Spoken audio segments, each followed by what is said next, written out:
दोस्तों, अगर ये वीडियो आपने एंड तक देख लिया तो मैं दावे के साथ बोल सकता हूँ कि आपको 100% गारंटी के साथ पता चल जाएगा कि इन्फोसिस और टीसीएस आज कहाँ खड़े हैं और दोनों में से कौन सा स्टॉक आने वाले टाइम पे ज़्यादा बेटर परफॉर्म कर सकता है और उसके पीछे के रीजंस क्या हैं। दोस्तों, पिछले एक साल से आईटी सेक्टर में काफ़ी ज़्यादा गिरावट देखने को मिल रही है।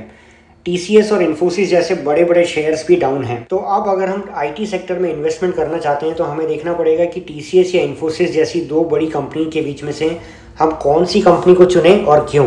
जैसा कि थंबनेल में देख के आपको पता चल ही गया होगा, मुझे लग रहा है कि इन्फोसिस ज़्यादा बेटर परफॉर्म कर सकता है टीसीएस के मुकाबले। तो इसके पीछे के रीजंस को हम जल्दी से समझ लेते हैं और आगे बढ़ते हैं अपने वीडियो में।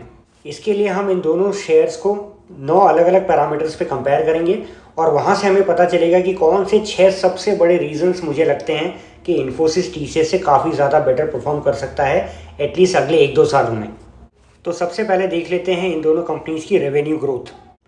टीसीएस का रेवेन्यू दिसंबर 2021 में जहां 50,090 करोड़ था, वो बढ़कर सितंबर 2022 में 56,275 करोड़ के आसपास हो गया और जो अभी पिछले क्वार्टर यानी दिसंबर 2022 में 58,750 करोड़ के पास आ गया है। यानी टीसीएस का रेवेन्यू ग्रो तो हुआ है, लेकिन किस रेट से? अगर आप क्वार्टर ऑन क्वार्टर देखेंगे तो ये 4.3% बढ़ा है और अगर पिछले साल 2021 से कंपेयर करेंगे तो पिछले 12 महीने में ये करीब 17.2% बढ़ा है। इसी टाइम फ्रेम में इन्फोसिस ने दिसंबर 2021 में करीब 32,380 करोड़ का रेवेन्यू कमाया था, जो सितंबर 2022 में 37,122 करोड़ हो गया और दिसंबर 2022 में करीब 39,087 करोड़ हो गया। वहीं अगर बात करें परसेंटेज ग्रोथ की तो क्वार्टर ऑन क्वार्टर 5.3% हुआ है और पिछले 12 महीने में करीब 20.7%। इसका मतलब क्लियर कट यहाँ पर इन्फोसिस का ग्रोथ काफ़ी ज़्यादा तेज़ नज़र आ रहा है टीसीएस के मुकाबले। तो ये हुआ हमारा रीज़न नंबर 1। आगे बढ़ते हैं खर्चों की तरफ यानी एक्सपेंसेस। तो जैसा कि आप यहाँ देख सकते हैं कि पिछले एक साल में टीसीएस का एक्सपेंसेस काफ़ी ज़्यादा बढ़ा है, लेकिन हमें देखना है परसेंटेज में। तो पिछले क्वार्टर में टीसीएस के एक्सपेंसेस 4.6% से बढ़े, वहीं अगर 12 महीने का पीरियड देखेंगे तो वो 19.6% बढ़े हैं। इन्फोसिस को देख लेते हैं, उसका भी एक्सपेंस जो है काफ़ी ज़्यादा बढ़ा है पिछले एक साल में, जहां उसने क्वार्टर ऑन क्वार्टर करीब 4.96% एक्सपेंसेस बढ़ाए, वहीं पिछले 12 महीने में करीब 23.4% एक्सपेंस बढ़े हैं।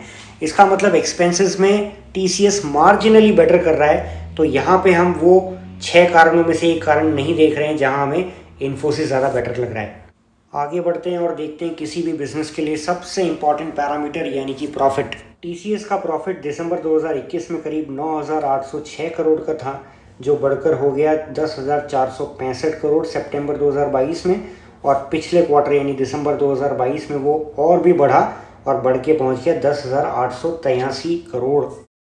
तो इस ग्रोथ को अगर परसेंटेज में देखते हैं तो क्वार्टर ऑन क्वार्टर करीब 4% का ग्रोथ हुआ है, वहीं पिछले 12 महीने में टीसीएस ने 11% का ग्रोथ दिखाया है। दिसंबर 2021 में इन्फोसिस का प्रॉफिट था 5,822 करोड़, जो सितंबर में बढ़ के हो गया 6,026 करोड़ और पिछले क्वार्टर में वो और भी बढ़ा और बढ़ के पहुंच गया 6,586 करोड़ तक। तो देखते हैं इन्फोसिस ने इसी पीरियड में प्रॉफिट में क्या ग्रोथ दिखाई है। तो परसेंटेज में इन्फोसिस ने क्वार्टर ऑन क्वार्टर करीब 9.3% का ग्रोथ दिखाया, वहीं एनुअली उसने ऑलमोस्ट 13.1% का ग्रोथ दिखाया है। तो यहाँ आपको मिल गया आपका दूसरा कारण क्यों इन्फोसिस इस टाइम पे ज़्यादा बेटर इन्वेस्टमेंट अपॉर्चुनिटी प्रेजेंट कर रहा है हमारे सामने। आगे बढ़ते हैं ऑपरेटिंग प्रॉफिट मार्जिन की तरफ। टीसीएस का क्वार्टर ऑन क्वार्टर करीब 26-27% के आसपास है, वहीं अगर उसका एक साल पहले का डेटा देखेंगे तो वो 27% पे मार्जिन था, जो आज भी 27% है। इन्फोसिस की तरफ बढ़ेंगे तो वो 24% का 24% ही बना हुआ है क्वार्टर ऑन क्वार्टर बेसिस पे पिछले एक साल में, लेकिन उसका थोड़ा सा मार्जिन कम हुआ है 26% से 24% तक। तो यहाँ ज़्यादा डिफरेंस नहीं है। बढ़ते हैं अगले रीज़न की तरफ। तो यहाँ हमें अपने अगले 2 बड़े कारण मिल जाते हैं क्यों हमें इन्फोसिस ज़्यादा अट्रैक्टिव लग रहा है। यहाँ हम बात कर रहे हैं पीई रेशियो की और डिविडेंड की। तो टीसीएस का पीई रेशियो इस समय 30 के आसपास है, वहीं इन्फोसिस का 26.2% है। और डिविडेंड की बात करें तो इस क्वार्टर में ज़रूर टीसीएस ने काफ़ी बेहतर डिविडेंड दिया है अपने इन्वेस्टर्स को और इन्फोसिस ने तो शायद कुछ भी नहीं दिया, लेकिन अगर हिस्टोरिकली बात करें तो इन्फोसिस का डिविडेंड हमेशा टीसीएस से काफ़ी ज़्यादा अच्छा रहता है। आगे बढ़ते हैं अर्निंग पर शेयर के डेटा पे यानी ईपीएस। इन्फोसिस ने क्वार्टर ऑन क्वार्टर बेसिस पे टीसीएस को यहाँ हैंडसमली बीट किया है। इन्फोसिस ने जहां 9.7% का ग्रोथ दिखाया है, वहीं टीसीएस सिर्फ 3.96% पे है। अगर एनुअल की भी बात करेंगे तो भी इन्फोसिस का ग्रोथ ईपीएस में 13.7% रहा है, जो टीसीएस का था 12.23%।